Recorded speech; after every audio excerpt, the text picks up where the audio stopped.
बिस्मिल्लाहिर्रहमानिर्रहीम पढ़ने जा रहे हैं मतालिया पाकिस्तान या Pakistan studies class second year की ये बुक है। एक्चुअली इसको पढ़ने का मकसद ये सिर्फ ये है कि जिस किस्म का भी टेस्ट हो, चाहे वो हो पीपीएससी या पीएससी का, सीएसएस का हो या एनटीएस का हो, या हो वो एजुकेटर्स का टेस्ट, या फिर किसी भी पोस्ट आता है जो मतालिया पाकिस्तान से, तो इसका मतालिया करना नहायत ही ज़रूरी है। तो चलें देखते हैं, हम इसको पढ़ने जा रहे हैं सिर्फ एमसीक्यू बेस के लिए, और एक वीडियो में आपको इसके सारे के सारे एमसीक्यू कंसेप्ट समझ आ जाएंगे। सबसे पहला बाब हमारा है इस्लामी जमहूरिया पाकिस्तान का क़याम। इस्लामी जमहूरिया पाकिस्तान का नाम हमारे जहन में आता है तो तीन हस्तियां तो हमारे जहन में आती हैं, जिनमें कायद आज़म लामा इकबाल और सर सैयद अहमद ख़ां हैं। लेकिन उसके अलावा भी तो कुछ है जिन लोगों ने बहुत ही मेहनत की, जिसमें हज़रत मुजद्दिद अल-अफ़सानी शाह वली अल्लाह है, उसके अलावा सर सैयद अहमद शहीद हैं, सैयद अहमद ख़ां हैं, लामा इकबाल है और कायद आज़म है। तो कायद आज़म और नज़रिया पाकिस्तान क्या है? कि कायद आज़म ने कहा कि हमारा रहनुमा इस्लाम है और यही हमारी ज़िंदगी का मुकम्मल ज़ाब्ता हयात है। इसके अलावा कायद आज़म ने 21 मार्च को 1948 को ढाका के मुकाम पे कहा था, मैं चाहता हूँ कि आप हिंदी, बलोची, पंजाबी, पठान, बंगाली बनकर बात ना करें, मुसलमान है मुसलमान रहें। फिर लामा मोहम्मद इकबाल और नज़रिया पाकिस्तान क्या है? आपने बताना है ऑल इंडिया मुस्लिम लीग का इजलास कब मुनक्कद हुआ? 1930 में हुआ था। इसमें लामा इकबाल ने कहा था, इंडिया एक बड़े सगीर है, ये मुल्क नहीं है, हमें तो अपना अलग से मुल्क चाहिए, ये हमें लामा इकबाल ने बताया। फिर जो नज़रिया पाकिस्तान है, ये किस किस अज्जा से मिलकर बना है? कोई भी आप डिश बनाते हैं घर में तो उसके अज्जा होते हैं, ठीक है। इसी तरह जो है नज़रिया पाकिस्तान के भी कोई अज्जाए तरकीबी हैं, तो उनमें क्या है? सबसे पहले आपने याद रखना है कायद और बादात हैं, यानी कि हमने पाकिस्तान का मुतालबा सिर्फ इसलिए किया था कि हम अपने कायद के मुताबिक ज़िंदगी गुजार सकें, अपनी इबादत कर सकें। अल्लाह ताला के अलावा किसी की इबादत नहीं करनी। जो हिंदू हैं, अंग्रेज़ हैं, उनके अपने अपने मज़ाहिब हैं, वो अपने अपने जो है वो इबादत करते हैं। हमने अपने अल्लाह की इबादत करनी है, इसलिए हमें पाकिस्तान चाहिए। दूसरा है जी इक़्तिदार, जमहूरी इक़्तिदार का फ़रोग़। जमहूरी इक़्तिदार क्या होती हैं? कि अवाम को उनका हकूक़ दिया जाए, जमहूरियत को फ़रोग़ दिया जाए, अगर जितना भी सबको जो है वो बराबर के हकूक़ दिए जाएँ। अल्लाह ताला के अहकामात की रोशनी में फ़ैसले करते हुए जो है वो लोगों को इंसाफ दिया जाए। ओके, तो कायद आज़म ने 14 फरवरी 1948 को सिबी के मुकाम पर तकरीर करते हुए फरमाया था, आओ अपने जमहूरी निज़ाम को इस्लामी रंग में इस्लामी असूलों के मुताबिक बुनियाद फराहम करें। इसके अलावा तीसरी चीज़ है मशरती इंसाफ और मसावात, यानी कि आप माशरे में इंसाफ करें और मसावात यानी कि बराबरी का एक सलूक करें। इस्लाम ने औरत को भी बावकार मकाम दिया है और माँ के कदमों तले जन्नत रख दी है। इसके अलावा शहरियों के हकूक़ और फ़राइज़ हैं, मुसल शहरी जितने भी हैं उनको उनके हक़ दें। हकूक़ क्या होते हैं? हकूक़ बेसिकली वो सहूलतें हैं जो शहरियों को दी जाती हैं ताकि वो माशरे में अच्छी ज़िंदगी बसर कर सकें, इल्म हासिल कर सकें, सेहत के हवाले से वो जो है वो जितनी बुनियादी ज़रूरत है वो हल कर सकें। पाँचवा जो है ज़ायद तरकीबी वो है उख़्वत और भाईचारा, यानी कि इस्लाम क्या करता है? भाईचारे और उख़्वत को आपस में मिलजुल कर रहने को तरगीब देता है, कहता है कि तमाम मुसलमान आपस में भाई भाई हैं। देन है जी पाकिस्तान जो है उसमें बरस कैसे बना और बरसगीर के मुसलमानों ने कितनी मेहनत के बाद इसको हासिल किया। तो बेसिकली कहानी ये है जी 1857 की जब जंग आज़ादी लड़ी गई ना, तो मुसलमानों को उसमें नाकामी हो गई।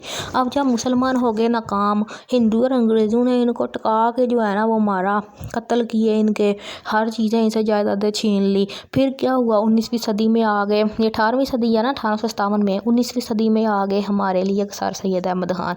उन्होंने मुसलमानों के लिए तहरीक अलीगढ़ जो है वो चला दी। उन्होंने कहा जी जाए मुसलमान जो अपना हम अलग से मुल्क लेंगे। 7वीं सदी का आगाज़ हुआ, फिर उन्होंने कहा जी हम ऑल इंडिया मुस्लिम लीग बना लेते हैं। अब कायद आज़म और लामा इकबाल भी इसमें शामिल हो गए। अब इन सब ने जो है वो मिलके जो जो कोशिशें की हैं, चलें उनको पढ़ लेते हैं। तो सबसे पहले देखें तहरीक जो अलीगढ़ थी, वो जो सर सैयद अहमद ख़ान में 1857 की जंग आज़ादी जो है वो नाकाम हो गई। तो इन्होंने क्या किया? मुसलमानों को जो है वो मैंने बताया जायदादें लूट ली हैं, उनके तलीम के दरवाज़े बंद कर दिए, इनको तबाह हाल कौम बना दिया। और अंग्रेज़ों ने इनके बारे में लिखा कि अंग्रेज़ फ़ौजी शिकारी कुत्तों की तरह गलियों में फैल गए हैं और एक के बाद दूसरे मकान में दाखिल होकर सब कुछ लूटने लगे हैं। سر سید احمد خان نے جو ہے اپنی یہ تحریک بنائی جس کو کہتے ہیں جی تحریک علی گڑھ، یہ اس کا نام ہے۔ انہوں نے اپنے ساتھ ان لوگوں کو شامل کیا، محسن ملک کو، وقار ملک کو، شبلی نعمانی کو، مولانا الطاف حسین علی کو، چراغ علی خاص کو۔ انہوں نے کہا جی آپ لوگ میرے ساتھ اس تحریک میں میرا حصہ دیں۔ سید احمد خان نے جو ہے نا ان نے تعلیمی خدمات بھی دیں، سیاسی بھی، اس کے بعد ادبی بھی۔ تو سب سے زیادہ جو امپورٹنٹ ہے ہمارے لیے اس کی وہ ہیں جی تعلیمی خدمات۔ جیسا سید احمد خان نے تعلیمی خدمات کیا انجام دی، اب آپ نے تھوڑا سا ادھر غور کر لیں۔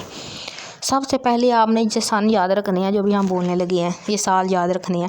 سر سید احمد خان نے مراد آباد میں اسکول قائم کیا جی 1859 میں، 1859 میں۔ جب وہ اسکول بن گیا پھر انہوں نے 1862 میں، یعنی کہ کتنے سال بعد، 2 سال بعد انہوں نے غازی پور میں بھی مدرسہ قائم کر دیا۔ انہوں نے کہا جی یہ مدرسے ہیں نا فارسی کے علاوہ ہم انگریزی زبان بھی پڑھیں گے۔ سمجھ آ گئی؟ 1959 میں یہ ہوا مراد آباد میں، 62 میں غازی پور میں ہوا۔ اب 63 میں کیا ہوا ہے؟ 63 میں جو ہے وہ انہوں نے سائنٹیفک سوسائٹی کے نام سے ایک اور ادارہ بنا دیا۔ 3 سارے ادارے ہمارے لیے سر سید احمد خان نے بنائے ہیں۔ اب یہ بنایا انہوں نے غازی پور میں بنا دیا۔ انہوں نے کہا جی ہم جتنے بھی انگریزوں نے اپنی زبانیں لکھی ہوئی ہیں نا ان کو سب میں اردو میں ان کو ترجمہ کر دیں، یہ سائنٹیفک سوسائٹی کا ایک مقصد تھا۔ پھر 1863 کی بات ہو گئی، 63 کے بعد آ جاتے ہیں اب 75 پہ۔ 1875 میں انہوں نے کیا کیا کہ علی گڑھ میں جو MAO ہائی اسکول کی انہوں نے بنیاد رکھ دی۔ اور بعد میں جب وہ فوت ہو گئے نا سر سید احمد خان، تو ان کے بعد 1920 میں جو ہے اس کالج کو، اس ہائی اسکول کو انہوں نے کہا جی یونیورسٹی کا درجہ دے دیا انہوں نے، اب وہ یونیورسٹی بن گئی۔ اس کے علاوہ انہوں نے اردو ہندی تنازع پر بھی کافی گفتگو کی ہے۔ سر سید احمد خان میں 1886 میں کیا کیا، 75 میں تو انہوں نے بنایا نا ہائی اسکول، اور 1886 میں انہوں نے محمدن ایجوکیشنل کانفرنس کے نام سے ایک ادارے کی بنیاد رکھی۔ اتنے ادارے انہوں نے آپ لوگوں کے لیے بنائے ہیں، اتنی محنت سر سید احمد خان نے کی ہے۔ اس کے بعد ان کی ادبی خدمات بھی ہے، ادبی خدمات میں انہوں نے ادب کے کو قومی ترقی کا ذریعہ بناتے ہوئے جو ہے مختلف موضوعات پہ لکھا۔ اب یہ مولانا شبلی نعمانی کی سیرت النبی صلی اللہ علیہ وسلم جو ہے یہ تو پڑھی بھی جاتی ہے، سلیبس کا حصہ ہے۔ مرات العروس بھی آپ کا سلیبس کا حصہ ہے اردو میں۔ مولانا حالی کی مسدس حالی جو ہے یہ بھی حصہ ہے۔ معاشرتی اور معاشی اقدامات کیا تھے کہ انہوں نے جو ہے وہ معاشی اور معاشرتی طور پر بھی مسلمانوں کو بہتر بنانے کے لیے مختلف اقدام اٹھائے۔ سیاسی خدمات انہوں نے کیا کی ہیں؟ سیاسی خدمات انہوں نے یہ کیا ہے، انہوں نے کہا جی مسلمانوں کو سیاست سے دور ہیں، آپ لوگ صرف تعلیم حاصل کریں، کیا پتہ تعلیم حاصل کر کے آپ لوگ کچھ بن جائیں۔ تو 1867 ہے، اس میں سر سید احمد خان نے اردو ہندی تنازع کو بدل کر رکھ دیا۔ اب آپ کو MCQs آ گیا اردو ہندی تنازع کب ہوا، تو آپ لگا سکتے ہیں 1867 میں ہوا تھا۔ اوکے، اب اس کے بعد جی نیکسٹ کیا ہوا ہے، کوئی پوچھ لے تو کہنا جی 1906 میں ہوا ہے، کہاں پہ ہوا ہے؟ ڈھاکہ میں ہوا ہے۔ اوکے، اب یہ ہوا کیوں ہے؟ اگر آپ اس کو پوچھ لیں کیوں ہوا یہ آل انڈیا مسلم لیگ کیوں بنانی پڑی، تو انڈیا جو نیشنل کانگریس تھی نا، تو ان کا ہندو کانگریس کا ہندو کی جماعت بننا، وہ صرف ایک ہندو کی جماعت بن گئی تھی، اس میں مسلمانوں کو اپنا سیاسی کوئی جماعت نہیں انہوں نے جو ہے مانا، فرقہ واریت بہت تھی۔ تقسیم بنگال جو ہے 1900 تقسیم کی گئی مشرقی بنگال کی، کب ہوئی؟ یہ 1905 میں ہوئی۔ تو انہوں نے کہا جی اس کی بھی جو ہے سر سید احمد خان نے ہم اس کی بھی مخالفت کرتے ہیں۔ پھر اردو ہندی تنازع تھا، ہندو چاہتے تھے کہ سارے دفتروں میں ہماری زبان چلے، ہندی زبان چلے، لیکن سر سید احمد خان نے کہا جی نہیں، ہماری اردو زبان ہے، اردو بھی چلے گی۔ اس لیے یہ اردو ہندی تنازع جو ہے وہ 1867 میں ہوا تھا۔ یہ بھی ایک مسئلہ تھا ہمیں۔ 5واں مسئلہ یہ تھا کہ سیاسی اصلاحات کا اعلان انہوں نے کیا، برطانیہ میں جو انتخابات ہوئے نا ان پہ کامیابی کس کو ملی؟ لبرل پارٹی کو ملی۔ تو اس کے بعد جب لبرل پارٹی آ گئی انہوں نے کہا جی سیاسی اصلاحات ہم لے کے آئیں گے، تو انہوں نے اپنے سیاسی ادارے بنانا شروع کر دیے۔ لیکن مسلمان یہ کہتے ہیں کہ ہم نے اپنی بھی جو ہے وہ ایک نمائندگی کے لیے سیاسی جماعت بنانی ہے، انہیں بنانے کو ہی نہیں سے دے رہے۔ اب یہ 6واں مسئلہ ہمیں یہ تھا شملہ وفد کا کہ سر آغا خان جو ہم نے صدر بنایا، اس سر آغا خان کو بنایا تھا، ان کی قیادت میں مسلمانوں کا ایک نمائندہ گیا اور جا کے اس نے 1 اکتوبر 1906 کو برطانوی وائسرائے لارڈ منٹو سے جا کے اس نے ملاقات کی۔ اس نے ملاقات کی وہ اپنا سیاسی اور جتنے بھی ان کو مسائل تھے نا مسلمانوں کو، اس نے اس کے سامنے جا کے پیش کر دیے اور کہا جی انتخابات جو ہے ہمارے کرنے کے لیے ہمیں بھی انتخابی طریقہ اپنانے کا اس نے مطالبہ کر دیا۔ اس نے کہا یہ ٹھیک ہے، انہوں نے اتنی یہ باتیں آپ نے کی ہیں، وائسرائے نے حوصلہ افزا آگے سے باتیں کر کے ان کو واپس بھیج دیا اور چند ہفتوں بعد جو ہے نا اس نے آل انڈیا مسلم لیگ قائم کر دی۔ اس طرح یہ مسلم لیگ بنی۔ اب مسلم لیگ کے قیام کے مقاصد کیا کیا تھے کہ کیوں انہوں نے ہمیں 3 چیزیں چاہیے تھیں۔ سب سے پہلے یہ کہ ہم حکومت اور مسلمانوں کے درمیان بہتر تعلق پیدا کر لیں، یعنی کہ وفاداری کا جذبات پیدا کرنا مسلمانوں میں۔ دوسرا یہ تھا کہ برصغیر کی دیگر اقوام اور سیاسی جماعتوں سے اجتماعی بھلائی کے لیے رابطے قائم کرنا۔ تیسرا ہمیں یہ تھا کہ مسلم جتنی قوم ہے ان کے حقوق کا تحفظ دیں ہمیں۔ یہ 3 ہمیں چاہیے تھی چیزیں۔ تو آل انڈیا مسلم لیگ نے نا 3 بندے تھے جو بڑے کا نام ہے تینوں کے، انہوں نے بڑا کچھ کیا اس میں۔ سارا آغا خان نے، وقار ملک نے اور قائد اعظم محمد علی جناح نے۔ اور انہوں نے 1909 میں کہا جی جدا گانا طریقے انتخاب رائج کروایا 1909 میں۔ پھر قانون ساز اسمبلیاں بنائی گئیں اور پاکستان اس طرح بنانے میں یہ لوگ کامیاب ہو گئے۔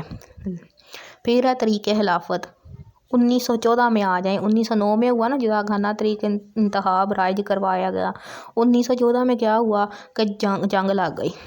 کوئی مسئلہ نہیں جو ان پہ نہ آیا ہو۔ 1914 میں جنگ لگ گئی جسے جنگ عظیم اول کہا جاتا ہے۔ برطانیہ، فرانس، امریکہ اور روس یہ سارے تھے کٹھے۔ دوسری طرف تھے ان کے اپوزیشن میں جرمنی، آسٹریلیا اور ترکی۔ ٹھیک ہے، دونوں کی ہوئی جی لڑائی۔ ترکی جو ہے اس میں تو زیادہ مسلمان تھے۔ یہ ترکی کے خلیفہ جو ہے ان کو برصغیر کے مسلمان اپنا خلیفہ مانتے تھے، لیکن ترکی کیا تھا ان دنوں جب جنگ لگ گئی نا، ان دنوں یہ تھا زوال پذیر، ان کے پاس کچھ بھی نہیں تھا۔ اس لیے لگتا تھا جی چلیں جی ترکی اور یہ جرمنی آسٹریلیا یہ تو سارے ہار جائیں گے، تو اس طرح مسلمانوں کا تو مرکز ہی سارا ختم ہو جائے گا۔ لیکن وہ کہتے تھے، یہ سارے کہتے تھے برطانیہ، امریکہ، فرانس، روس، لیکن ہم ان کو ہرا گئے نا ترکی والوں کو تو سارا کچھ آپس میں بانٹ لیں گے اور ان کا اقتدار اللہ تو ختم ہو جائے گا، اقتدار اللہ۔ اور لیکن کیا تھا، ترکی تھا زوال پذیر لیکن بہت وسیع، اتنا وسیع ملک تھا، اس کے لیے تو کہتے تھے ہم بانٹ کے آپس میں کھا جائیں گے۔ اسی طرح اگر یہ ہوتا نا اس طرح تو ان کے جتنے بھی ہماری مقدس سرزمین ہے جیسے مکہ، مدینہ ہے، تو یہ بھی ان کے قبضے میں چلے جاتے۔ لیکن ان حالات کو دیکھتے ہوئے پھر کیا ہوا، انہوں نے کہا ہم تو ہار جائیں گے۔ برصغیر کے مسلمانوں نے کہا کہ ہم جو ہے نا ایک بہت بڑی تحریک بنا لیتے ہیں جس کو ہم نام دیتے ہیں تحریک خلافت کا، اور 1919 میں انہوں نے ایک بہت بڑی تحریک کا آغاز کر دیا جس کو ہم کہتے ہیں تحریک خلافت۔ 2 چیزیں یاد رکھنی ہیں، جنگ عظیم اول جو ہے 1914 میں ہوئی اور 1919 میں تحریک خلافت بنی۔ چلیں جی آگے چلتے ہیں۔ یہ تو انہوں نے تحریک خلافت بنا دی۔ اب تحریک کے جو قائدین تھے ان میں مولانا محمد علی جوہر تھے۔ کتنے زیادہ مولانا ہے، شوکت ہے، حضرت ہے، ظفر علی خان ہے، ابو کلام آزاد ہے، حکیم اجمل ہے، دوسرے بھی رہنما ہیں، تو یہ سارے اس میں شامل تھے۔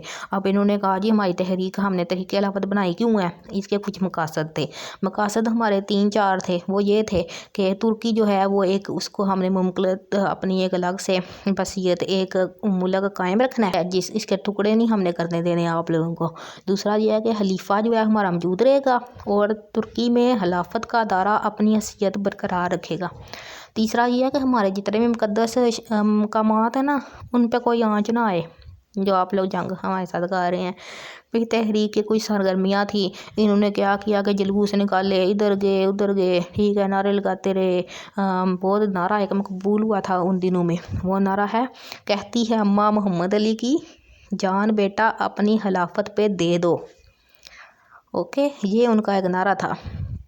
پھر مولانا ظفر علی خان نے جو ہے وہ زمیندار، مولانا آزاد نے الحلال اور جوہر علی خان نے کامریڈ ہمدرد اخبار کے ذریعے جو ہے مسلمانوں کو جگایا۔ اس کے بعد گاندھی نے کیا کیا، بھائی گاندھی کا کیا کردار تھا ان سب میں۔ گاندھی جو ہے نا انہیں تو موقع مل گیا تھا کہ وہ مسلمانوں کو اپنے مقاصد کے لیے استعمال کر سکے، تو اس نے کیا کیا، انہوں نے جو طریقے خلافت شروع کی تھی نا اس نے جو ہے کھلا کھلا طریقے خلافت کی حمایت کی۔ उनके जुलूसों में भी गया तो हम उनका यकीन दिलाया। इंडियन नेशनल जो कांग्रेस थी वो तहरीक का पूरा पूरा इन लोगों ने साथ दिया। इसके अलावा जो है इसने गांधी ने जो है वो और भी तहरीकें चला दी साथ, ठीक है। तहरीक अदम तामन, तुर्क मवालात, ठीक है, या तर्क मवालात है, हाँ जी, तहरीक तर्क मवालात है, और सिविल नाफरमानी की तहरीक इन्होंने शुरू कर दी।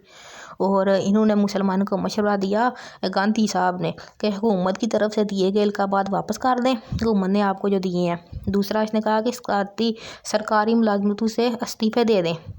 फिर उसने कहा जी तलीम छोड़कर सड़कों पर निकल आए, तलीम छाड़ दो, गांधी ने हमें ये कहा। फिर कहा आप गिरफ्तार हो जाएं सारे जाके। लेकिन मुसलमान जो है ना, ये इसकी गांधी को साजिश को समझ ही नहीं सके, इतने ये मुसलमान थे और उन्होंने इतने ज़्यादा ये इसकी बातें मान ली और इनके पास कुछ भी ना रहा। फिर अब सारा कुछ बेच बूझ के अपना ये अफ़गानिस्तान की तरफ चले गए सारे। लेकिन अफ़गानिस्तान वाले कहते हैं जी इतने क्यों आए हो, उन्होंने इनको इधर से भी निकाल दिया मुसलमानों को वापस वहाँ से, ना इनके पास पैसा था, इतनी बुरी हालत में ये वापस आए हैं जब अफ़गानिस्तान से, तो इनकी फिर आंखें खुली और फिर इन्हें जो है वो गांधी का असली चेहरा पहचानने का मौका मिला। देन क्या हुआ जी, तहरीक का अंजाम क्या हुआ जो इन्होंने चलाई थी, तहरीक खिलाफत। अब है कि बरसगीर के मुसलमानों ने गांधी साहब का बुरा बुरा साथ दे दिया और अपने आप को जो है तबाह कर लिया। फिर इन्होंने कहा जी हम अब ख़त्म करने लगे हैं, ये तहरीक हम चला चुके, अब इसको ख़त्म कर देते हैं। फिर जी तहरीक जब हो गई ख़त्म, उसके बाद हुआ जी दूसरी जानब तुर्की जो है वो शिकस्त के करीब पहुंच चुका था, जंग जो लगी हुई थी। और कमाल पाशा ना, मुस्तफ़ा कमाल पाशा, उसने फिर आके जो है ना वो दोबारा से, बड़ा नाम है इनका एक, मुस्तफ़ा कमाल पाशा का, उन्होंने तुर्क अफवाज को दोबारा यकजा कर दिया उन्होंने। और फिर उन्होंने जो है कमाल मायदा लिया, लुजान के नाम से जो है ना एक मायदा तय पाया। ये देखें, मुस्तफ़ा कमाल पाशा ने मायदा किया इत्तेहादियों के साथ, इत्तेहादियों ने इनसे मायदा किया। उसके बाद है कि अरब का कंट्रोल जो है मुसलमानों ने वहाँ पे फिर संभाल लिया। अब क्या हुआ जी, अब पाकिस्तान अभी भी नहीं बना हमारा, फसाद हुए बड़े। उन्होंने कहा हिंदू ने कि यहाँ पे राम राज काम कर दिया जाए, मुसलमानों का उन्होंने कत्लेआम शुरू कर दिया। माशरती हालात है हमारे, ज़ात पात रंग नस्ल की तमीज़ ने मुसलमानों को खौफजदा किया कि आज़ादी के असूल के बाद क्या होगा कि हिंदू मुसलमानों को एक दर्जे का शहरी बना देंगे। उसके बाद ज़बान और सकाफ़त हमारी, हिंदू ने अपनी ज़बान हिंदी को मुल्क भर में ज़बान का दर्जा जो है वो मिल जाएगा। दो कौमी नज़रिया था कि अलग अलग मुल्क को कांग्रेसी वजारतें हैं इसमें आ जाती हैं। उसके बाद इस्लामी निज़ाम का क़याम है, हम ये चाहते थे। फिर आए जी बात करारदाद पाकिस्तान की, आ गई 23 मार्च 1940 तक हम पहुंच गए हैं, 7 साल रह गए हैं पाकिस्तान बनने में। तो 23 मार्च 1940 को लाहौर के तारीख़ी पार्क इकबाल पार्क में ये ऑल इंडिया मुस्लिम लीग का सालाना इजलास हुआ। कायदे आज़म मोहम्मद अली जिन्ना ने इस इजलास की सदारत की, बड़ी गौर से सुनना है आपने। और पूरे बरसगीर में बहुत बड़ी तादाद में मुसलमान अवाम थे, उन्होंने शिरकत की। इजलास में करारदाद लाहौर के नाम से एक करारदाद सूबा बंगाल की रहनुमा जो थे मौलवी फजलुल हक ने पेश की। करारदाद लोग किसने पेश की? फजलुल हक ने। ज़बरदस्त नारों के साथ हाज़रीन ने करारदाद को मंजूर कर लिया। ये बहुत बड़ा तारीख़ी दिन था और उस दिन की याद ताज़ा रखने के लिए इकबाल पार्क में मीनार पाकिस्तान बनाया गया। चलें अब आपको ये भी पता चल गया होगा कि मीनार पाकिस्तान क्यों बनाया गया था। ओके, अब ये जो करारदाद पाकिस्तान है इसका पस मंज़र क्या था? इकबाल ने 1930 में जो है खुतबालाबाद दिया। चौधरी रहमत अली ख़ान ने, वो तालिब इल्म थे तब, छोटे थे। 1933 में उन्होंने मुसलमानों के लिए बहुत ज़्यादा आज़ाद मुल्क का क़याम की तजवीज़ दी। उन्होंने नाओ और नेवर उन्होंने कह दिया, या अभी या कभी भी नहीं। फिर सिंध मुस्लिम लीग ने क्या किया, 1938 में अपने सालाना इजलास में तकसीम के हक़ में करारदाद मंजूर की। फिर बड़े इसमें जो है वो इंटरव्यूज़ होते रहे सब के, और इन्होंने जो है वो कहा कि हमें तो अलग अपनी कौम चाहिए ताकि हम अपने कायदे आज़म ने कौम को ज़हनी तौर पे तैयार किया कि आप लोग अलग हो जाए। फिर कायदे आज़म ने जो है ना अपना खुतबा दिया 1940 में और मुसलमानों को समझाते रहे। फिर करारदाद पर अमल होना शुरू हो गया और मुस्लिम लीग करारदाद को करारदाद लाहौर पुकार रही थी, लेकिन हिंदू प्रेस ने जो है तंजनी से करारदाद पाकिस्तान लिखना शुरू कर दिया। करारदाद पाकिस्तानी कहा जाता है। हम चाहते थे, हमने जब उसको नाम दिया ना, करारदाद लाहौर का नाम दिया था, जो लाहौर का मौलवी फजलुल हक ने पेश की थी, लेकिन उन्होंने तंज किया, उन्होंने कहा ये करारदाद लाहौर में पाकिस्तान बनाने लगे हैं, और उन्होंने उसको करारदाद पाकिस्तान कहना शुरू कर दिया, जिसकी वजह से उसको करारदाद पाकिस्तान कहा जाता है। उसके अलावा हमारा बहुत साथ दिया है पाकिस्तान बनने में। शबीर अहमद उस्मानी ने, अशरफ अली थानवी ने, लोगों ने बड़ा साथ दिया। फिर आता जी क्रिप्स मिशन। ये क्या है जी, सर जो है ना, एक अंग्रेज़ है ये स्टीफर्ड क्रिप्स, इसकी क़यादत में ना ये लीडर था। इसकी क़यादत में एक मिशन आया कि मुसलमानों ने कह दिया ऐसा 80 तकसीम करना ही करना है बरे सगीर नू। ये आया 1942 में बरे सगीर। इसने कहा जी सारे जो है ना वो मिलजुल कर रहें, ठीक है। उन्होंने कहा जी आयन मुकम्मल हो गया तो इसे हर सूबे की तस्दीक के लिए भेजा जाएगा। जो सूबे आयन को पसंद नहीं करेंगे बाख्तियार होंगे कि मरकज़ से अलहदा होकर अपनी अज़ियत हासिल कर लें। जंग के बाद बरसगीर को डोमिनियन का दर्जा दे दिया जाएगा। इसने हमें जो है ना ये सारी तजावीज़ दी अपनी, लेकिन सियासी जमातें थी, उनका क्या रद्द अमल था इसकी बातों पे। उन्होंने कहा कायदे आज़म और ऑल इंडिया मुस्लिम लीग ने जो है ये मानने, उसने कहा जी शुक्रिया अदा किया इसका हुकूमत बरतानिया का, क्योंकि उनका मुतालबा मानने का इशारा तजावीज़ में मौजूद था। यानी मुस्लिम अक्सरियत वाले सूबे आइन को मुस्तरद करके अपनी जुदागाना सियासत कायम कर सकते थे। यूँ पाकिस्तान तहलीक का मुकाम मौजूद था। काफ़ी गौर व फिक्र के बाद इन्होंने क्या किया कि इन्होंने आख्या सी तेरी गल नहीं मननी, इन्होंने उसको जो है वो इसकी कोई बात ही नहीं मानी। इन्होंने कहा जी असी पाकिस्तानी बनाना है। गांधी और दूसरी जो इंडियन नेशनल कांग्रेस थी उनकी तजावीज़ को भी उठा के इन्होंने मुस्तरद कर दिया। ओके, और क्रिप्स तजावीज़ सारी नाकाम हो गई, और नाकामी की ज़िम्मेदारी जो है इसने खुद कबूल कर ली, और इसने कहा जी हम खुद ही नाकाम हो गए हैं, किसी और को इसने नहीं इसका जो है वो ज़िम्मेदार करार दिया। शिमला कॉन्फ्रेंस 1945 में आ गया। हम 2 साल रह गए हैं पाकिस्तान बनने को। शिमला के एक जगह का नाम है, शिमला में हुई थी कॉन्फ्रेंस और हुई थी दिसंबर 1945 में, इसलिए इसको कहा जाता है जी शिमला कॉन्फ्रेंस 1945। ये क्यों हुई? क्योंकि क्रिप्स मिशन जो है ना उसकी नाकामी हो गई थी 1942 में, वो तो गई ख़त्म हो गई। अब इन्होंने इंडियन नेशनल जो कांग्रेस थी उसने हुकूमत बरतानिया जो अंग्रेज़ों की हुकूमत है उन पे दबाव डालना शुरू कर दिया। उन्होंने कहा जी आप लोग ऐसा करें कि हिंदुस्तान से अपना इक़्तिदार ख़त्म करें। सारी जगह पे हुकूमत अंग्रेज़ों की थी ना बरे सगीर में, तब तो उन्होंने कहा ये ख़त्म करें। गांधी इसके पीछे लग गया कि इनकी हुकूमत हमने ख़त्म करवा के रहनी है। अब उसने कहा मुस्लिम लीग को आज तुम मेरे साथ मिल के इन पर दबाव डालते हैं, लेकिन कायद-ए-आज़म ने कहा कि नहीं हमने आपका साथ नहीं देना, we will not favour you. ठीक है, इसलिए कायद-ए-आज़म ने कहा हमें तो जिसकी मर्ज़ी हुकूमत हो यहाँ पे हमें। शिमला कॉन्फ्रेंस का जो इनकाद किया गया था ना उसमें ये अरकान शामिल थे। कांग्रेस से जो है वो पंडित हमारा था जी, हमारा नहीं था खैर, ये पंडित था नेहरू, अब्दुल कलाम आज़ाद और ये सिंह था एक बलदेव सिंह। मुस्लिम लीग से कायद आज़म लियाकत अली खान, सरदार अब्दुल रब नश्तर ये थे।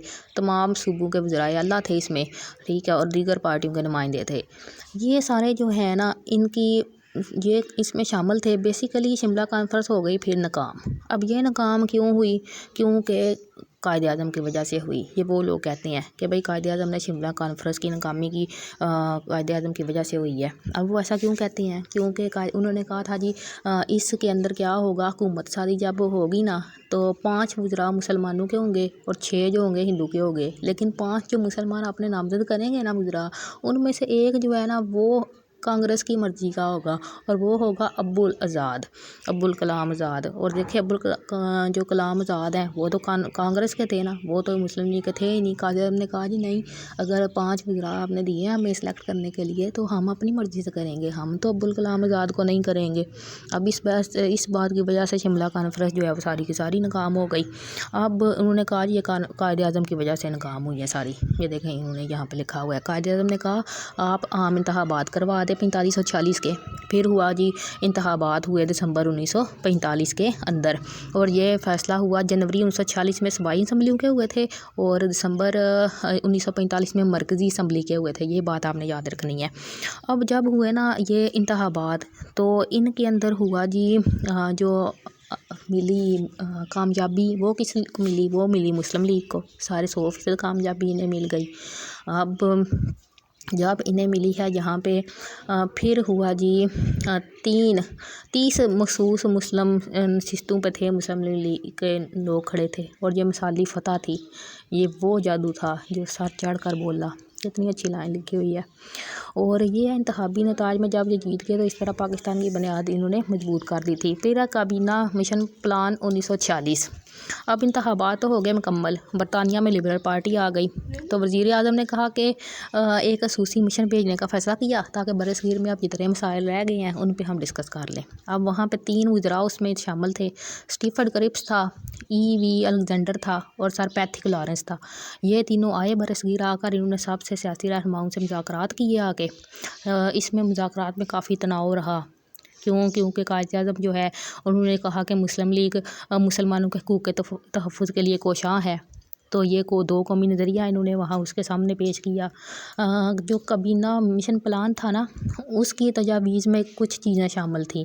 उन्होंने कहा, एक तो इन्होंने इंडियन यूनियन की बात की, दूसरा इन्होंने कहा कि हम सूबाई ग्रुप्स बना देते हैं, यानी कि ग्रुप ए में सूबों की तकसीम कर देंगे, बी ग्रुप में पंजाब, सरहद और सिंध को रख देंगे, ग्रुप सी में बंगाल और साम वगैरह को रख देंगे। तीसरा उन्होंने ये कहा कि जो आइन साज असम्बली होगी हमारी, वो हम सूबाई असम्बलियों के अरकान जो होंगे वो मरकज़ी आइन असम्बली का चुनाव करेंगे। अबूरी हुकूमत फौरी तौर पर कायम की जाएगी, ये भी इसने कहा। फिर ये हिंदू यूनियन से अलहदगी है, इसकी भी बात करता था, लेकिन मुख्तलिफ इसने अपनी तजावीज़ दी और इस पर मुख्तलिफ सियासी जमातों का अपना अपना रद्द अमल सामने आया। सबसे ज़्यादा हमायत तो की इंडियन नेशनल कांग्रेस ने इसकी। दूसरी जात में उन्होंने कहा कि इस प्लान ने तो जना के पाकिस्तान को दफन करके रख दिया है। मुस्लिम लीग ने जो है वो इसकी हमायत बिल्कुल भी नहीं की। वो कायद-ए-आज़म ने इसकी हिमायत नहीं की, इसके अलावा गांधी ने की, लेकिन जो हतमी फ़ैसला हुआ वो ये हुआ कि ये भी ख़त्म हो गई। सूबों की जो ग्रुप बंदी है उसको इन्होंने मुस्तरद कर दिया। इसी तरह क्या हुआ कि कायद-ए-आज़म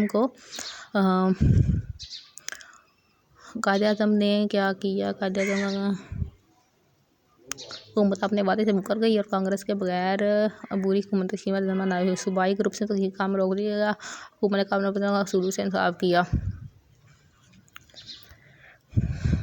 इन लोगों ने क्या किया कि इन लोगों ने मुस्लिम लीग वाले जो थे कायद-ए-आज़म के, उन्होंने 16 अगस्त 1946 को यौम रास इक़दाम मनाने का ऐलान कर दिया। काबीना मिशन प्लान का जो हिस्सा कांग्रेस ने मंजूर किया था, राइज करने का फ़ैसला हुआ। वायसराय ने आइन साज़ी शुरू करने और बुरी हुकूमत कायम करने का हतमी फ़ैसला कर लिया। अब जब बुरी हुकूमत कायम होने लगी है, 1946 में हम आ गए हैं। कहते हैं मुनासिब तो ये था कि वायसराय जो मुस्लिम लीग को बुरी हुकूमत तश्कील देने की दावत देता, क्योंकि इस जमात ने पूरा प्लान जो है वो मंजूर कर लिया था, लेकिन ऐसा बिल्कुल भी नहीं हुआ। पंडित नेहरू ने मुस्लिम लीग को 5 अरकान नामज़द करने की दावत दी। उन्होंने जो 5 नामज़द किए मुस्लिम लीग ने, वो उसमें लियाकत अली ख़ान, अबू राम नश्तर, आई चंद्र है, गज़नफ़र अली ख़ान है, जोगिंदर नाथ मंडल थे, ये शामिल थे। अब 3 जून 1947 का फिर मनसूबा एक उन्होंने बनाया। और पाकिस्तान बनने के 2 महीने पहले 3 जून 1947 को क्या हुआ कि पहले उन्होंने ना अपना वायसराय दूसरा भेजा था, अब उन्होंने बना के भेज दिया लॉर्ड माउंटबेटन को। अब ये आखिरी वायसराय है जो कि आया है इधर लॉर्ड माउंटबेटन बरसगीर में। अब ये जो वायसराय है इसका क्या प्लान था, इसने आके जो है वो कहा जी सूबों को ग्रुप्स हम नहीं बनाते, और इसने बुरी हुकूमत बनाने के लिए काम शुरू कर दिया। मुख्तलिफ सियासी जमातों से ये मिला और इसने जो है वो मुज़ाकरात करने शुरू कर दिए। कायद-ए-आज़म जो है वो किसी भी बात पे मादा नहीं थे, वो कहते थे कि पाकिस्तान जो है वो ही बनना है। तो इसके अहम जो निकात हैं 3 जून 1947 के, वो क्या थे? ये कहते थे सूबा पंजाब को 2 हिस्सों में तकसीम कर दिया जाए, बंगाल जो है उसको मशरक़ी बंगाल को पाकिस्तान में शामिल करने का फ़ैसला इन्होंने कर लिया। सूबा सिंध को इन्होंने कहा कि जिसके साथ आप मर्ज़ी चले जाओ, पाकिस्तान के साथ होना या हिंदुस्तान के साथ होना, आपकी मर्ज़ी है। सूबा बलूचिस्तान जो था ये तब इनको सूबाई दर्जा ही नहीं मिला था तब बलूचिस्तान को, ठीक है। उसके बाद है सूबा सरहद जो है, ये उन्होंने रेफरेंडम के ज़रिए से फ़ैसला करने का इख्तियार दिया गया कि वो पाकिस्तान या हिंदुस्तान किसी का भी हिस्सा बन जाए। अंग्रेज़ों के दौर में वहाँ पे हिंदुस्तान लगभग 600 रियासतें थी जहाँ पे नवाब और राजे हुकूमत किया करते थे। अब जून 1947 के मंसूबे पर कई बातों पर अमल हुआ, वो कई बातों पर अमल नहीं हुआ। اب اس کے نتیجے میں کیا ہوا کہ حکومت برطانیہ نے کیا کیا، انگریزوں کی جو حکومت تھی، 18 جولائی 1947 کو انہوں نے بر صغیر کو 2 ممالک میں تقسیم کرنے کا فیصلہ کر دیا، جس کو ہم کہتے ہیں، یہ قانون بن گیا قانون آزادی ہند 1947 کا نام اس کو۔ یہ قانون انہوں نے بنایا تھا 3 جون 1947 کے منصوبے کو مد نظر رکھ کے۔ حکومت نے اعلان کیا تھا کہ جون 1948 تک بر صغیر کو آزادی دے دی جائے گی، اور لیکن ایسا نہیں ہوتا رہا۔ جون کے بعد جو ہے وہ نہیں، 3 جون 1947 کا منصوبہ تیار ہوا، پھر قانون بنا، پھر 14 اگست 1947 کو بالآخر پاکستان، اور 15 اگست 1947 کو ہندوستان کی آزادی کا اعلان کر دیا گیا۔ اور یہ سارا پاکستان، یہ ساری محنت جو تھی وہ قائد اعظم اور ان کے ساتھیوں کی تھی، اور اس کے 14 اگست 1947 کو پاکستان دنیا کے نقشے پر ابھر آیا۔ اب یہ ابھر تو آیا، لیکن اس کو جو ہے وہ مختلف پریشانیاں جو ہے ابتدائی مشکلات فیس کرنی پڑیں۔ سب سے پہلے ریڈ کلف جو وارڈ تھا، اس کی ناانصافیاں تھیں، اس کو لگایا گیا تھا جی تم کرو تقسیم کرو منصفانہ، لیکن اس نے نہیں کی۔ اس نے مسلمانوں کو ان کے علاقوں اور حقوق سے محروم کر دیا۔ کشمیر کا مسئلہ جو ابھی تک ہے، 3 جنگیں لڑی، 1948 میں، 65 میں، 71 میں لگی، ابھی تک کشمیر کا مسئلہ نہیں حل ہو سکا۔ انتظامی بڑی مشکلات تھیں ہمارے، تو دفاتر میں ان کے دفاتر خالی ہو گئے، فرنیچر ہی نہیں تھا، اسٹیشنری نہیں تھی، خیر وہ تو ابھی بھی نہیں ہے، لیکن تب بہت زیادہ کمی تھی ان چیزوں کی، تو یہ انتظامی مشکلات تھیں۔ مہاجرین جو آگے تھے سارے ادھر سے ہندوستان سے چھوڑ کے مسلمان پاکستان آ گئے، ساری اپنی جائیدادیں ادھر چھوڑ آئے، تو یہ بڑا مسئلہ تھا۔ ساسوں کی تقسیم جب کی گئی تو انہوں نے کہا جی 750 ملین روپے پاکستان کو ملنے ہیں۔ پہلے انہوں نے ہمیں دیے 200 ملین، پھر انہوں نے ہمیں 500 ملین دیا مجبور ہو کے، لیکن ابھی بھی 50 ملین وہ ہمارے کھا گئے اور ان کے پاس ہیں ابھی بھی۔ فوج کی تقسیم کی گئی تو پاکستان کو یہ بھارت کمزور سمجھ رکھنا چاہتا تھا، اس لیے اس نے جو ہے وہ جو صرف 50-50 کرنے تھے نا، لیکن انہوں نے 64% خود رکھ لی ہے، اور 36% یا فیصد ہے وہ ہمیں دے دیے۔ دریائی پانی کا مسئلہ تھا، انہوں نے کیا کیا، انہوں نے پانی روک لیا ہمارا، لیکن جب انہوں نے پاکستان کا پانی روکا تو یہ بہت بڑی زیادتی تھی ایک۔ اس کو پھر پاکستان والوں نے کیا کیا، انہوں نے کہا جی ہم اس کو عالمی سطح پر لے کے جائیں گے مسئلے کو۔ وہاں پہ جا کے انہوں نے جب بات کی تو پھر عالمی جو بینک نے صورتحال کا جائزہ لیا، انہوں نے بیٹھ کے کہا جی ایک معاہدہ کر لیتے ہیں، جس کو سندھ طاس کا معاہدے کا اعلان انہوں نے کہا۔ اب کیا ہوا کہ ان سے سندھ طاس معاہدے پہ طے پایا، جو 3 دریا ہیں راوی، ستلج اور بیاس، یہ بھارت لے گا، اور جو 3 باقی رہ گئے سندھ، جہلم اور چناب، یہ پاکستان آئیں گے۔ منگلا اور تربیلا جو 2 بڑے ہمارے ڈیم تھے اور 7 لنک کنال تھے، وہ بنائے جانے کا منصوبہ بنا کہ یہ ہوگا۔ سندھ طاس منصوبہ کے بدولت دریائی پانی کا مسئلہ کافی حد تک حل ہو گیا، اور اس طرح پانی کے مسئلے پر ان کی تھوڑی سی فکر دور ہوئی۔ ریاستوں کا کافی تنازع تھا، کون کون سی ریاست، حیدرآباد دکن انہوں نے لے لی، اور اس کے بعد حکومت برطانیہ میں ویری امپورٹنٹ ہے، حکومت برطانیہ نے کب اپنا جو ہے وہ ریاست سے کنٹرول اٹھانے کا فیصلہ کیا انڈیا سے، 20 فروری 1947 کو انہوں نے کہا انگریزوں نے کہ ہم جو ہے یہاں سے بھارت سے ریاستوں سے اپنا حکومت اٹھا لیتے ہیں۔ 11 ستمبر کو انہوں نے بھارتی فوج نے دکن پر حملہ کر دیا، 17 ستمبر 1948 کو جو ہے وہ اس نے قبضہ کر لیا۔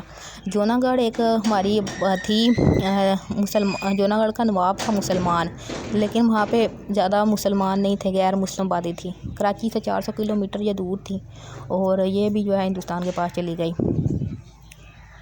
اس کے علاوہ بھی ہماری جو ریاست ہے، ریاست جموں کشمیر ہے، ابھی تک مسئلہ اس کا حل نہیں ہو سکا، یہ سارے انہوں نے اپنے لے لیے ہیں اس پہ۔ اس کے بعد قائد اعظم نے تو پہلے ہی اپنی سیاسی بصیرت ان کی اتنی تھی کہ انہوں نے آبادکاری کے مہاجرین کے بارے میں بتا دیا تھا، سرکاری ملازمین کو بھی نصیحت کی تھی کہ یہ ہمارے لیے چیلنج ہے۔ اس کے بعد انہوں نے معیشت کے لیے بھی ایک رہنما اصول دیے تھے۔ اسٹیٹ بینک آف پاکستان جو ہے وہ 1 جولائی 1948 کو وجود میں آیا، اور قائد اعظم محمد علی جناح نے اسٹیٹ بینک آف پاکستان کی بنیاد رکھی تھی 1 جولائی 1948 کو، اور قائد اعظم نے ایک فنڈ دیا تھا، ریلیف فنڈ مہاجرین کے لیے۔ یہ ریلیف فنڈ آپ نے اس کا نام جو ہے وہ یاد رکھنا ہے، اس کو قائد اعظم ریلیف فنڈ برائے مہاجرین بھی کہا جاتا ہے، فل نیم ہے اس کا۔ تو خارجہ پالیسی کے بھی رہنما اصول انہوں نے دیے تھے، اور اقوام متحدہ کی رکنیت بھی ہمیں مل گئی۔ کب ملی تھی؟ 30 ستمبر 1948 کو ملی۔ 30 सितंबर 1947 को ये हमें वहाँ पे अक़वाम मुत्तहिदा का मेंबर उन्होंने मान लिया। अब ये है कि तलबा को भी बहुत नसीहत करते रहे हैं, ये कायदे आज़म तलीम की तरफ तवज्जो उनकी करते रहे हैं। अब हम देखने लगे हैं कि पाकिस्तान बन तो गया है, अब इस्लामी जमहूरिया पाकिस्तान की जियोग्राफिया क्या है। बेसिकली इसमें हम लिखेंगे कि इर्द गिर्द हमारे कौन से ममालिक रहते हैं, हमारे ताल्लुकात उनसे कैसे हैं। सबसे पहले आपको पता होना चाहिए कि पाकिस्तान का पूरा नाम क्या है। इस्लामी जमहूरिया पाकिस्तान 14 अगस्त 1947 को बन गया। रकबा इसका 7,96,096 है। 97% आबादी मुसलमान है, बाकी 3% बाकी अक़लीती हैं। हर किस्म की ज़बान यहाँ पर बोली जाती है। और अगर हम देखें पाकिस्तान का महल वक़ूअ, तो इसमें हम देखते हैं जनूब में कौन सा है। जनूब में देखें तो जनूब मगरब में खलीज फ़ारस वाक़या है। इसके साथ ईरान है, कुवैत है, इराक़, सऊदी अरब, कतर, बहरीन, ओमान, अरब अमीरात की हदूद मिलती हैं। तेल की पैदावार के लिहाज से ये मुल्क बहुत अहम है। हमारे इन मुल्कों के साथ बड़े अच्छे ताल्लुकात हैं। फिर है जी शुमाल मगरब में देखें तो अफ़गानिस्तान है। इसके यहाँ वस्ती एशियाई ममालिक कजाकिस्तान, उज़्बेकिस्तान, ताजिकिस्तान, तुर्कमानिस्तान वगैरह हैं। अब यहाँ से हमें पाकिस्तान की इसलिए समुंदर से बहुत दूर है, इनका अपना कोई साहिल नहीं है, इसलिए इनको समुद्र तक पहुँचने के लिए पाकिस्तान से गुज़रना पड़ता है। जब ये गुज़रते हैं तो इधर पैसे वगैरह देते हैं, तो जिससे क्या होता है कि हमारी जो माशियत है उसमें बेहतरीन इजाफा होगा। वेरी इम्पोर्टेंट चीन, ये चीन जो है ये पाकिस्तान का बहुत अच्छा दोस्त है। पाक चीन दो ईमान साए कहा जाता है कि पाकिस्तान और चीन की दोस्ती हमेशा कायम रहेगी। और ये शुमाली पहाड़ों के शुमाल में चीन है। शाहराह रेशम पाकिस्तान और चीन को मिलाती है आपस में। Very important for MCQs। हमारे मशरक़ में क्या है, जहाँ से सूरज निकलता है वहाँ है जी इंडिया। अब आबादी में चीन के बाद दूसरे नंबर पर ये इंडिया है। अब इंडिया के साथ हमारे ताल्लुकात कैसे हैं ये तो आप सब जानते ही हैं। पाकिस्तान की जो फ़िज़िकल लिहाज से हद्दोहाल के लिहाज से 4 इक़साम हैं। एक है हमारे पहाड़ बहुत ज़्यादा हैं, यहाँ पे सतह मुर्तफ़ा भी हैं, मैदान भी हैं और खूबसूरत वादियाँ भी हैं। जो पहाड़ हैं वो शुमाली पहाड़ी सिलसिले में हैं, मगरबी पहाड़ी सिलसिले हैं और दरमियान वाले हो गए वस्ती पहाड़ी सिलसिले। जो शुमाली पहाड़ी सिलसिले हैं यानी कि चीन की तरफ, उसमें क्या होगा, को हिमालय होगा। जो MCQ है आपका वो क्या इसमें बनता है, ये है जी शिवालक की पहाड़ियाँ। शिवालक की पहाड़ियों की बुलंदी 900 किलोमीटर है और ये पहाड़ी सिलसिला दराए सिंध के मशरक़ में है और कोहिस्तान हिमालय की जनूबी शाख है जो शर्क़न गरबन फैली हुई है। इनकी मशहूर पहाड़ियाँ जो है पबी हिल्स हैं जो हज़ारा मरी में है। तो ज़्यादातर इनका जो मगरबी सिलसिला पाकिस्तान में ज़्यादातर हिस्सा भारत की तरफ है। हिमालय सगीर का पहाड़ी सिलसिला जो है इसकी जो ये मरी वगैरह की तरफ हैं। हिमालय जो कबीर हैं ये बहुत ही यहाँ पे ग्लेशियर्स वगैरह आ जाती हैं। अब इनकी बुलंदी 6000 तक चली जाती है। तो इसकी जो मशहूर चोटी है वो नागा पर्वत है जिसकी जो बुलंदी है वो है 8126 मीटर है। 8126 मीटर है, नागा पर्वत है। ये कौन सा सिलसिला है, हिमालय कबीर पहाड़ी सिलसिला। याद रखनी है ये बात। कोह कराक्रम की पहाड़ियाँ हैं, ये भी बड़ा आपने याद रखना है कि कोह कराक्रम की जो हमारी कोहिस्तान हिमालय के शुमाल में ये है, चीन की सरहद के साथ साथ ये फैला हुआ है सिलसिला। औसत बुलंदी इनकी 7000 है और दुनिया की दूसरी बुलंद तरीन चोटी जिसको गोल्डन अस्टन या K2 कहा जाता है, K2 जो है वो दुनिया की कौन सी है, दूसरी बुलंद तरीन चोटी है और इसकी जो लंबाई है बुलंदी है वो है जी 8611 मीटर। बात याद रखनी है आपने। कोहिस्तान हिंदू काश है, इसकी जो बुलंद तरीन चोटी है वो तुर्चमीर है और तुर्चमीर की जो बुलंदी है वो है 7690। ये जो पहाड़ी सिलसिलों की 3 है ना, हिमालय कबीर में क्या हुआ, नागा पर्वत थी, कोह कराक्रम में हमारी K2 थी और कोह हिंदू कश में कौन सी, तुर्चमीर थी। और इनकी बुलंदियाँ याद रखनी है। फिर है स्वात और चित्राल के पहाड़ आ जाते हैं, ये भी ये भी हैं इंपॉर्टेंट, इतने नहीं है ये, वो ऊपर वाली 3 आपने याद करनी थी, वो बड़ी आती हैं MCQs में। शुमाली पहाड़ों की अहमियत है। वस्ती पहाड़ी इलाके हमारे कौन से हैं, उसमें 3 ही हैं जो दरमियान वाले आते हैं, वो है कोहिस्तान, कोह सुलेमान, कोह कैथर। ये पहाड़ी सिलसिला जो है वो जनूब में दरिया झेलम और सिंध में वाक़या है, कोहिस्तान नमक वाला। और कोह जो सुलेमान है ना, یہ تخت سلیمان اس کی بلند ترین چوٹی ہے، یہ آپ نے یاد رکھنی ہے، اور اس کی بلندی 3487 ہے۔ اس علاقے کا جو دریا ہے وہ بولان ہے، اور دریا بولان سے بہتا ہوا دریائے سندھ سے جا ملتا ہے۔ یہ کوہ سلیمان کی بات ہو رہی ہے۔ کوہ کیتھر میں کیا ہوتا ہے؟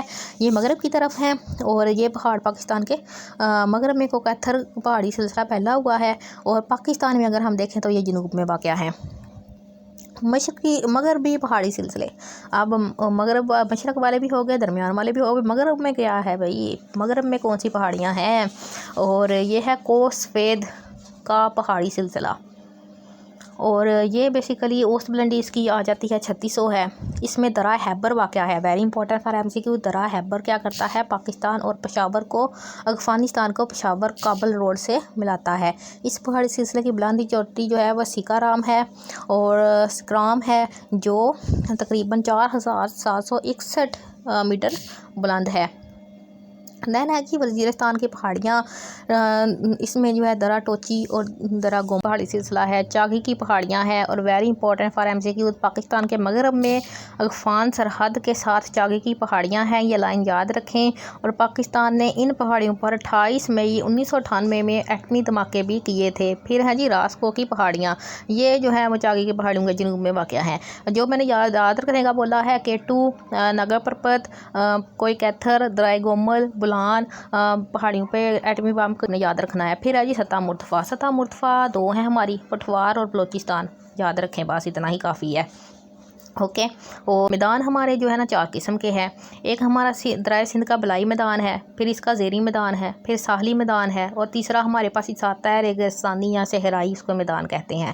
جو ہمارا جو ہے نا درائے سندھ والا بلائی میدان ہے نا، اس میں باری دوآب، رچنا دوآب، چچ دوآب ہے، اس کے بعد ہے چیچ کہتے ہیں اس کو، اس میں سندھ ساگر دوآب وغیرہ اس میں شامل ہیں۔ یہ بات آپ نے جیسے اس سے یاد رکھنی ہے۔ پھر ہم کہتے ہیں وادیاں، بہت پیاری وادیاں ہمارے پاس، چترال ہے، نران ہے، کگان ہے، وادی ہنزا ہے، نیلم ہے، مری ہے، یوبیا ہے، نتھیا گلی ہے، زیارت وغیرہ اس میں شامل ہے۔ اب اگر ہم دیکھیں تو صبح کے وقت موسم خوشگوار ہوتا ہے، پھر یہ بدل جاتا ہے، شام کو جو ہے دن کو گرمی اور شام کو دوبارہ سے یہ سردی ہو جاتی ہے۔ اگر ہم دیکھیں موسم تو 4 موسم ہے، سرما، گرما، خزاں، بہار۔ آب و ہوا کے لحاظ سے دیکھیں تو ساحلی علاقے، میدانی علاقے مغرب میں ہے، اور شمالی پہاڑی علاقے ہیں۔ ساحلی علاقے میں بیسیکلی ہمارا سارا گرم ہی رہتے ہیں، میدانی علاقوں میں درجہ حرارت 50 تک چلا جاتا ہے، تو میدانی علاقے تو ہماری سائڈ کی ہیں، سردیوں میں درجہ حرارت میں کمی آ جاتی ہے۔ مغربی جو پہاڑی علاقے ہیں، اس میں مغربی پہاڑی سلسلے میں گرمی کا موسم اپریل سے ستمبر تک رہتا ہے۔ شمالی پہاڑی علاقوں میں دیکھیں نا، گرمیوں کا موسم اس میں شمال کی طرف ہے، ظاہر ہے تو K2 وغیرہ اس سائڈ پہ ہی ہیں، موسم خوشگوار رہتا ہے۔ بارش کا موسم دیکھیں تو بارش سال میں 2 دفعہ ہوتی ہے، مونسون کی بارش ہے اور موسم سرما کی بارش ہے۔ ونٹر کا تو آپ کو پتہ ہے، مونسون کی ہوتی ہے جی جولائی سے ستمبر کے درمیان، اور جو موسم سرما کی ہے یہ مغربی ہوائیں اپنے ساتھ یہ لے کر آتے ہیں مغربی، اور آب و ہوا کے انسانی صحت پر جو اثرات ہوتے ہیں، اس میں سے کوئی بھی MCQ ہمارا نہیں بنتا۔ سیاحت کے لیے بہت کشش رکھتا ہے پاکستان، معاشی عدم توازن ہے، آبادی زیادہ تھی، وسائل وغیرہ موجود نہیں تھے، وہی رونا ہے سارا۔ اس میں نقشہ فہمی ہوتا ہے جی پاکستان کے مغرب میں، مشرق میں، شمال میں، جنوب میں کیا واقع ہے، کوئی بھی اس میں MCQ آج تک میں نے آتا ہوا نہیں دیکھا۔ ہمارے پاس نیکسٹ چیپٹر پہ آ جاتے ہیں، پاکستان کو اسلامی جمہوریہ بنانے کے لیے اقدامات کیا کیا کیے گئے۔